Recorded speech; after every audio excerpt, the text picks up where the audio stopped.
Ahora sí, vamos a pasar al tema del programa de hoy y a presentarles a nuestros invitados. Vamos a hablar sobre qué está pasando en el negocio de seguros de praxis médica. Para ello convocamos a representantes de dos aseguradoras que tienen una prolongada trayectoria en el mercado de seguros de responsabilidad profesional médica, un ramo claramente que es sumamente complejo.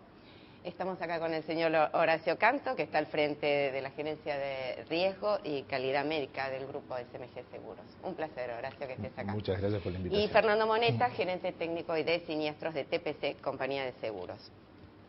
Bueno, una pregunta para los dos. La última vez que le hicimos una nota en la revista Estrategas sobre seguros de RC Médica, la titulamos Sumas aseguradas y tarifas insuficientes. ¿Esta realidad persiste hasta hoy, la competencia por precios y las dificultades para actualizar las sumas aseguradas, o hubo algún cambio? Los escuchamos. En responsabilidad civil profesional, o en responsabilidad civil en general, la suma asegurada puede ser vista desde distintos puntos de vista. No hay un valor de mercado donde uno pueda ir midiendo y viendo la evolución de la suma asegurada. En autos hay un vehículo que tiene un valor de venta, un valor de mercado. En incendio o en robo o en algunos otros riesgos hay valores de referencia: el metro cuadrado de construcción, el valor de un vehículo, el valor de una joya. Sí. En responsabilidad civil no. Por lo tanto, la suma asegurada la pone el asegurado, y el asegurado en estos momentos siempre ha sido bastante... es como que se ha ido corriendo. Al principio no hacían el seguro diciendo, esto a mí no me va a pasar, esto a mí no me pasa. Etapa ya por suerte superada. Y hoy la suma asegurada es, no, pero ¿para qué tanta suma asegurada? Me sale muy caro el seguro. Entonces hay cierta resistencia. Lo único concreto es que la prima que paga el asegurado depende de la suma asegurada y la tasa de riesgo aplicada. Hoy un riesgo, un mismo hecho del año pasado, cuesta el doble, el mismo, cuesta el doble que hace un año. Wow. Con la misma prima no se puede soportar. Hay que modificar o la prima o la suma asegurada. Hay que tener una permanente actualización en función de lo que son los fallos y de las sentencias, ¿no? Horacio. La situación actual de nuestra sociedad hace que, digamos, el médico privilegie el tener un papel para poder trabajar, y como tal suele pensar en el costo de este tipo de riesgo, y la realidad es que esto va en contra, sin lugar a dudas, de sus intereses, porque no piensa en esto como un mecanismo de transferencia de riesgos o como un verdadero resguardo patrimonial, sino simplemente un papel para trabajar. Eso condiciona muchas veces que tengamos que caer en el infraseguro. ¿Y por qué es eso? Y básicamente porque el médico digamos, privilegia el costo a tener no solamente una buena cobertura, digamos, por todo lo que es el antecedente, el bagaje y la trayectoria de la compañía, sino además por todo lo que le puede dar como valor de postventa a esa compañía en este riesgo que se jerarquiza mucho. Gaby aludió a dos temas: uno era la suma asegurada, el otro tema tarifario. ¿Las tarifas son insuficientes? Como decía aquella nota, ¿continúan siendo insuficientes? Yo creo que sí, supongo que Fernando coincidirá conmigo. Sí. Digamos, en el mercado, digamos, la competencia es muy grande, somos muy pocos. Yo diría que las primeras 5 compañías tenemos el 80% del mercado de praxis en nuestro medio, sí. Y la realidad es que al ser la competencia grande, si nos sinceráramos en los valores reales que deberían ser las tarifas, estaríamos en tarifas mucho más altas. ¿Cuánto? ¿30% más? Depende del riesgo. Sí, depende del riesgo, sí, depende. Vuelvo otra vez a lo que hablábamos de sumas aseguradas y en función de esto, ¿cuánto paga el asegurado? Para un médico clínico, por ejemplo, que trabaja en una institución médica de Capital Federal, porque importa la zona, ¿no? ¿Cuál sería hoy una suma asegurada razonable para que lo cubra de un eventual juicio, Fernando? Y estamos hablando por encima de los 200.000 pesos seguro, cosa que lamentablemente en la realidad no se ve. Todavía hay hay profesionales que están aferrados. ¿El 100.000 es una suma asegurada? No, hay una resolución de la superintendencia del año pasado donde fijaba una suma mínima de 120.000 pesos. Se han pasado 2 años.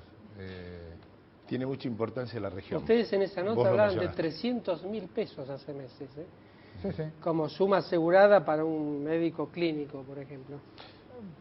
En la capital federal, sin lugar a dudas, en el área metropolitana, sin lugar a dudas, pensar en menos de 250 a 300 mil pesos es realmente una utopía.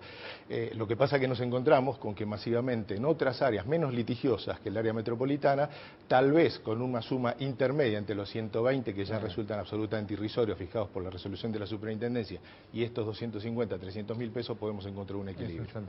Hay que hacer una actualización de esa resolución. Urgente, ¿no? Sí, obviamente. Si me permiten aclarar algo, me parece muy importante un concepto que el doctor Canto acaba de mencionar. El doctor Canto acaba de hablar de infraseguros. Lamentablemente, cuando nosotros hablamos de infraseguros en términos de responsabilidad civil, seguros de responsabilidad civil, no tenemos la herramienta que equilibra la existencia de un infraseguro como es la aplicación de una prorrata. Artículo 80 y pico de la ley de seguros, donde yo pago exclusivamente el mismo porcentaje en que se aseguró el riesgo, porque no tengo un valor a riesgo o de riesgo al momento del seguro. Claro. Infraseguros, decimos que existe infraseguros cuando nos parece insuficiente la suma, pero no se le aplica ningún coeficiente de prorrata, con lo cual el infraseguro en responsabilidad profesional se traduce en insuficiencia tarifaria directamente. Claro. Porque si yo el infraseguro lo tengo aplicado, tengo una cláusula de aplicación de prorrata, ese infraseguro no necesariamente se traduce en una insuficiencia tarifaria. Claro. Sí, en el caso de responsabilidad En el caso de RC sí. Nos vamos a un corte y ya volvemos, no se vayan.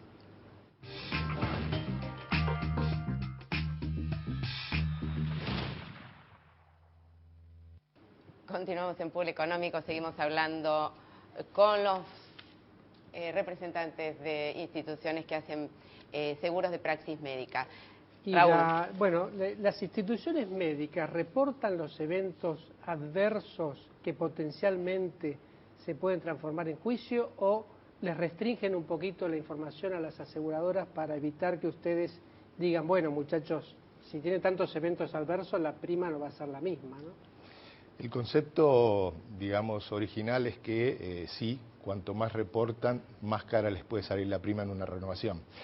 Todo depende, digamos, de cuál es la filosofía que utilice la compañía para hacerles entender de que es muy importante conocer precozmente los eventos que tienen, aunque sean de diferente intensidad y diferente jerarquía. Sí. ¿Y por qué es eso? Porque nosotros intentamos trabajar con un aprendizaje a partir del error.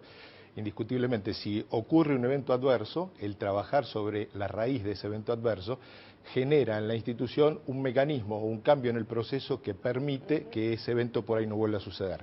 Digamos, desde el punto de vista genérico, la mayoría piensa de que reportar mucho condiciona de que esto les pueda encarecer. Se esconden un poquito la información. Sí, pero es una maniobra de corto plazo. Es la mentirita piadosa. Tanto la compañía donde trabaja el doctor Canto como la mía, que tenemos amplia experiencia, sabemos exactamente qué tipo de siniestralidad tiene o debería tener una institución de determinadas características. Cuando a mí me ponen arriba del escritorio una institución o un formulario y donde me dicen que no han tenido siniestralidad en los últimos 5 años, yo ya, para mí es algo muy importante, porque me doy cuenta enseguida si me están mintiendo o no, o si me están ocultando algún tipo de información. Y eso a la hora de la suscripción vale mucho. Claro. Porque la relación entre asegurado y asegurador se tiene que establecer en base a la confianza y a la credibilidad de uno con el otro. Como dice Fernando, en realidad, teniendo en cuenta el grado de exposición y teniendo en cuenta la actividad que hacen específicamente en cuanto a especialidad, etcétera, sabemos más o menos cuál es el grado de siniestralidad que pueden tener. Es decir, si es creíble o no la información. Desde el lado de los siniestros, ¿en qué medida concretamente el consentimiento informado es un arma eficaz para evitar los juicios por praxis médica? El consentimiento informado es muy importante. Praxis, en este caso, sin lugar a dudas es muy importante. Yo diría de que lo que nos parecía hace 10, 20 años que veíamos de países sajones y que pensamos que acá nunca iba a llegar, llegó. De hecho, tenemos una ley que básicamente para la mayoría de los procedimientos médicos lo exige. El tema es que el consentimiento informado no es un cheque en blanco, indiscutiblemente. Lo que pasa es que hoy en día, incluso tenemos casos jurisprudencialmente hablando, en donde el juicio había sido iniciado por mala praxis. La justicia consideró que no había existido mala praxis, pero igual condenó a la institución y al médico por un deber de información que no habían cumplido. Por lo tanto, el consentimiento informado hoy por hoy es parte fundamental del proceso. Es que sí o sí tiene que estar. Sí. Dicen que hay mucha más mala praxis médica de la que realmente se denuncia, ¿es así? Hay más mala praxis de la que dicen realmente ustedes en la nota esa. hay más mala praxis de la que realmente se denuncia, y yo diría que hay mucho más mala praxis de casos que no se denuncian. Son muchos más los casos denunciados como mala praxis que terminan no siendo mala práctica médica, Sí. que aquellos que pasan desapercibidos. ¿Son aventuras judiciales en general ese tipo de...? No necesariamente. Sí. Es buscar un resarcimiento por un daño objetivo que nadie está negando, pero al que se le atribuye la responsabilidad a un profesional o a una institución cuando la responsabilidad no está ahí. Está en la propia enfermedad o en el propio accidente o en la accidentología. La pregunta que uno debería hacerse es si una complicación es una mala praxis. No, claro. Y la realidad es que no. De hecho, entre el 80 y el 85% de las demandas que se inician por una presunta mala praxis no son tal y son rechazadas. De hecho, a tu pregunta, si hay aventura judicial, sí la hay. Lo que pasa es que, como dice Fernando también, hay mucha mala praxis que no se denuncia. De acuerdo, y aclarando esto, ¿no? Que no son, digamos, las complicaciones. No son mala praxis. No son mala praxis. No. Fernando Moneta, ahora se cantó, un placer que hayan estado en el programa. Gracias, Pablo.